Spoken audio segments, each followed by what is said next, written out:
Welcome to the Dog Boy Sports and Stocks Podcast. Today I'm going to talk some NFL.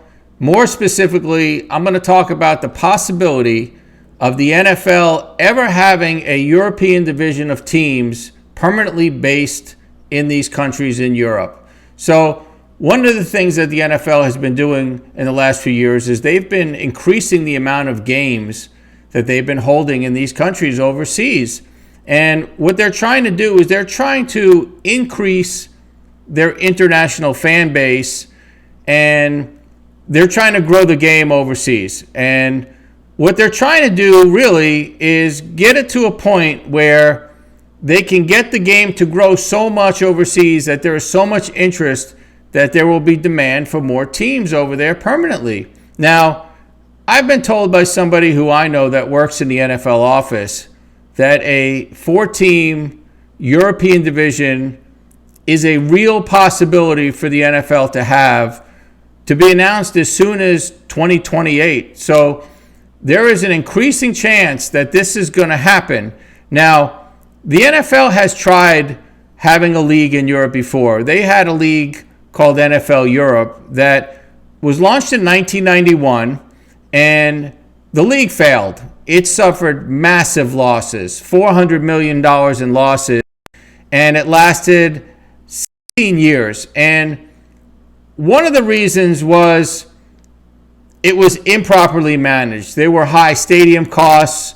The travel expenses were just not making sense.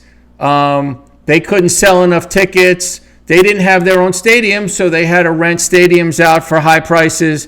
And they didn't have the media rights that they needed. Now, the reason it failed, yes, was because of all those things, but they never went in there with the attitude and with the thinking to build a large fan base first and then bring the teams over there. It was just basically, let's just bring the teams over there and let's try it out and see how it works. That was a problem because the Europeans were not familiar with the game. So when they brought the game over there, people were wondering, like, what am I watching here? Like, what is this? But that has changed now because the NFL has so many games over there now, and they're doing some other things, which I'm going to talk about in a minute. These games are actually a bonanza now at the box office in these European countries. In Brazil, where they recently had a game this past season, they're selling out these games. Mexico City. The merchandise even in these countries just sells off the charts. People love the NFL in these countries now. Another reason it failed, it was not quality football. The league was comprised mostly of NFL practice squad players and really borderline NFL players that made rosters and really didn't get to play very much. So a lot of times what the NFL teams did is they had guys that they wanted to send over to this league to try to develop them. So they got some extra time on the field and they could develop. And back then I was an agent and I represented some players in that league.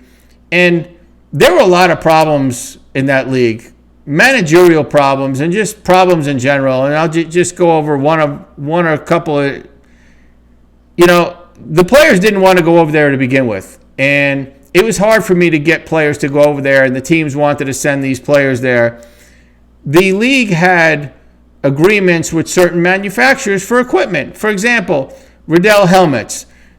The league had a contract, NFL Europe had a contract with Riddell, and that was the exclusive provider of helmets for the league. Well, I had a player that was with the Raiders that got sent over there by the Raiders, and he did not want to wear a Riddell helmet. He had worn a bike helmet, which is shut, throughout his whole college career, high school and everything. And he never wore the Riddell helmet. He didn't like it. He didn't feel safe in it. And it was a whole big process of him getting a waiver to be able to wear a shut or bike helmet in NFL Europe. What happened was he was allowed to wear the helmet. He couldn't wear the bike sticker in the front or across the padding in the back. If you know helmets, the bike helmets were easy to identify. They had like like teeth in the back. The padding was easy to identify. So if you knew about helmets, you knew he wasn't wearing a Riddell helmet.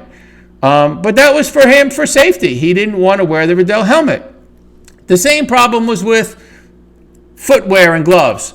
They had a deal with Reebok, and NFL Europe's deal with Reebok said that players that had deals with other manufacturers like Nike couldn't wear the Nike equipment. Well, of course, that's a problem.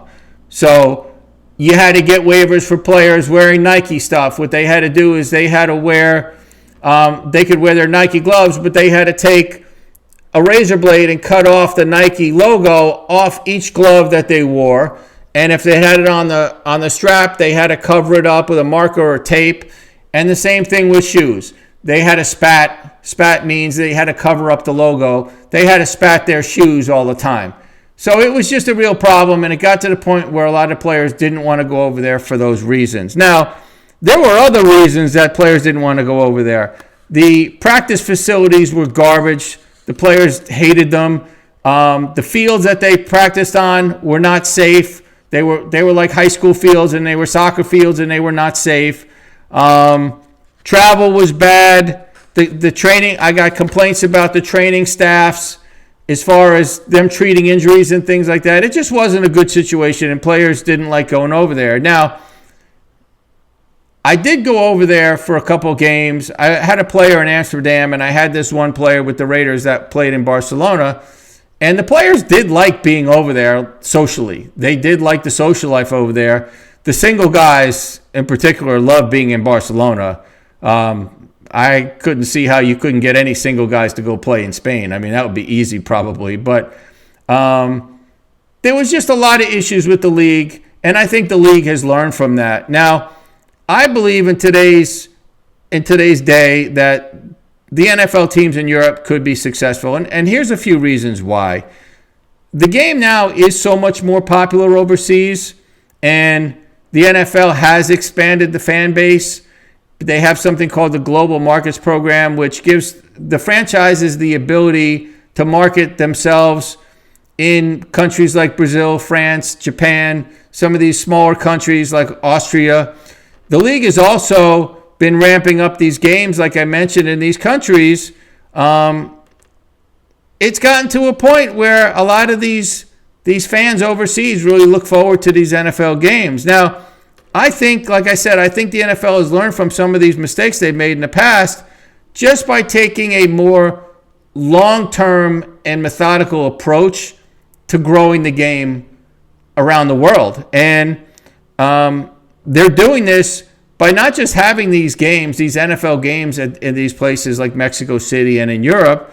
They're doing grassroots programs, and they're doing media partnerships. They're really engaging with the fans year-round. So it's become something where it's not 3 or 4 months and then you don't hear about the game for 8 months. It's year-round now. There's also another huge development for the NFL, and that's flag football. And flag football has grown. It's now in about 200 countries, and it's actually going to be in the Olympics in 2028. The NFL players are going to be allowed to play in the Olympics for the United States. So that is a huge boost to the popularity of the sport when it gets to be in the Olympics in 2028. And a lot of these players, like Justin Jefferson, want to play in the Olympics. They want a gold medal. I can't see any of these foreign teams stopping a guy like that, but they want to play in the Olympics. They want to represent their country. They want that chance. But the reason that they're pushing the flag football is they're trying to develop a future generation of players for the NFL, potentially in Europe, let's say. And, it's one of those things where the NFL, they know how to do business. And I think they learned from their mistakes last time. They're building the demand first. And what they're going to do is once they build the demand to the level that they think is suitable, they're going to scale supply, meaning that that's when they will add the teams. Now, there's a financial side to this all that's going to be a real benefit for the NFL. So one of the things is popularity is worldwide is just off the charts. These teams are making so much money. The valuations of these teams is insane right now. Plus, the NFL now allows direct investment from hedge funds. and private equity firms. So these firms can inject capital into these teams to, let's say, help manage a new stadium or build a new stadium or bring some of their partnerships that they have and relationships that they have to increase revenue. The private equity firms also, they're limited to a 10% investment, but they can also create a lot of liquidity for the NFL owners that may want to sell a small portion of their team. Another reason financially where this is great for them to do these teams, that there's expansion fees that these teams in Europe or wherever, Mexico City or wherever they would be, they have to pay expansion fees. And right now, with the valuations of these teams, you're talking about a realistic number of probably around $10 billion per team in an expansion fee. So if you take 4 teams in Europe and add them to the NFL, that's $40 million of revenue to split among the NFL owners. So that's roughly $1.25 billion that'll go to these teams. I think any owner would want that. TV is another one. So you're going to open up a whole new market if you have teams in Europe. Probably you could sell at least $1 billion, I would think, in TV rights over there. And then what you would do is you would open up a new TV slot as far as time in the United States. So in other words, you could have games going on Eastern time in the United States at 8, 9 o'clock in the morning on the East Coast. And that takes up the early window. So you literally have football from 8 o'clock in the morning every week till the Sunday night game would end, let's say, at 12 o'clock Eastern time. So you'd have so much football going on, it would be crazy, but it would be a moneymaker for the league. Now, the money aside, there are going to be a lot of challenges to doing this. And there's quite a few of them that they're going to need to get some answers to do. So one of the things is they're going to have competition over there in Europe with other sports like soccer. And some people will always be soccer fans over there. Some people may become fans of the NFL and maybe become fans of both. But they need to consider the competitive landscape of these other sports over in Europe. And to me, the smart thing would be if some of these NFL teams that, if they do expansion over there, would be to partner with a team like Chelsea or one of these well-known soccer teams. And that way they can share a lot of their partnerships and their media and stuff like that. So they can both make money on all this. There's going to be a lot of challenges with competitiveness. And what I mean by that is you're going to have a lot of problems with travel, time zones, back and forth, teams going from Europe to the United States, from the United States to Europe, back and forth. How's all that going to work? The travel for teams with the time zones, and you don't want it to be a disadvantage for either the teams in the U.S. or the teams overseas in Europe. So there has to be fair logistics to all this. There's got to be a way that they have to figure that out, because that's really going to be important, is standardizing the league for travel and competition. That's important. There are going to be cultural differences. There's going to be a way where the NFL has to figure out for players to be able to promote the game in, let's say, a place like Spain, where it's a Spanish-speaking country, or Germany, where they speak German. You have to have a way to figure out how are you going to resonate with the fans? How are you going to promote the game to a culture that speaks a different language to the fans? That's going to be a big issue. There's security concerns, and this is important. And this has already been addressed once already by the NFL, because they had a game this past year in Brazil, and everybody knows Brazil is not the safest place. So they had a really good security plan with the players and with the teams over there. They had extra security, and a lot of these teams had police escorts. It was to the point where when the game was announced, some players on some of these teams, on the Eagles in particular, they did not want to go to this game because they did not want to deal with the security concerns. Not only for them, but if their family was going to travel to the game. So they have to figure out a way that these players are going to be safe all the time. whether it's they're traveling there for a game or they're permanent teams in that country. They have to be safe, or else no players are going to want to play there. It's simple. They have to find the right partners. The league has to find, and the teams over there would have to find the right partners to be able to tap into things like marketing and fan bases and infrastructure. The private equity, to me, is important because the private equity, if an NFL team over there wanted to build a brand new stadium, yeah, they could come up with the billions of dollars to do that. That's how wealthy some of these private equity firms are. And that would be a selling point. Like, people like to go see a new stadium. The one thing about the NFL, they know how to form alliances with a lot of big brands. And whether it's existing markets or new markets, the NFL knows how to do it. So if you can't do that, then that's going to be a real barrier for them to get entry into these countries. It's going to be a problem. Now, I talked a little bit about the safety for the players and the families, but the players, their families and their children, there's more to it than just safety. You have new cultures overseas. You have different cultures. They're going to be exposed to different things. The schools, finding schools that have English-speaking schools. You're gonna deal with food issues. You're gonna have different types of food. Some kids may not want to eat some of these types of food in Germany. Will the leagues pay for the housing for the players? Will the leagues pay for the schools for the kids? Moving expenses. Who's paying for that? And there are other expenses overseas that you incur. What about these language differences? How do you get around? How do you do things? You're going to be dealing with language differences. Another one, players, how are they going to be compensated? Are they going to be compensated if they play in London? Are they going to be paid in dollars, US dollars? Are they going to be paid in British pounds? Are they going to be paid in euros? Are they going to be paid in even crypto? I mean, that has to be figured out. How would they be taxed? Are they going to be taxed over in Britain at the British tax rate? Are they going to be taxed just in the United States? How is all this going to work?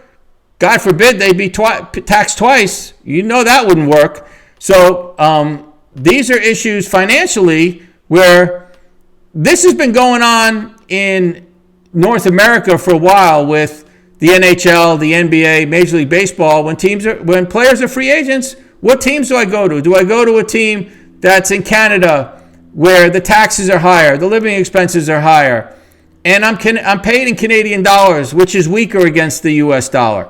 What do I do? I mean, the bottom line is what you have to do is you have to figure out how much money you're going to take home and which is going to be the best. What's your net take home going to be? I mean, that's essentially what the question is going to be. Now, the other thing is I think that you're going to have a tough time to get players to go over there. And I understand that. So is the NFL going to have to do something where they give these teams over in Europe salary cap exemptions or maybe even a higher salary cap for being overseas? So maybe their salary cap is 20% higher than the NFL teams in the United States, just because they may need the money to entice players to go play there. I mean, they may have to do that. They may have to pay players more to play overseas. I mean, that's a fact. But that's something that they're going to have to figure out. They have to make sure that these international teams are going to be able to compete with the teams that are based in the U.S. They have to be, or else why are you going to do this if it's not going to be a competitive landscape? It doesn't make sense. So just keep in mind that for anything that happens, any developments that happen, whether you have teams based in Europe permanently or Mexico City or Canada, this has to be approved by the NFL Players Association and collective bargaining. So it's not just going to be like snapping a finger, okay, we're going to have teams over in Europe. No, the players have to agree to this first, and it has to be collectively bargained. From my understanding, those talks are going on already. So they're preliminary talks, but they are going on already. You're basically talking about, for the NFL players, you're talking about potentially, let's say, 300 jobs overseas. That's a significant amount of players to be based overseas. So if the NFL, if they continue to find success with what they're currently doing, I think this is a very real possibility. And I would look at teams in cities like London. I would think like maybe Berlin, Madrid, and Dublin. Those are probably, to me, the four cities, if this happens in Europe, that it would be in those four cities.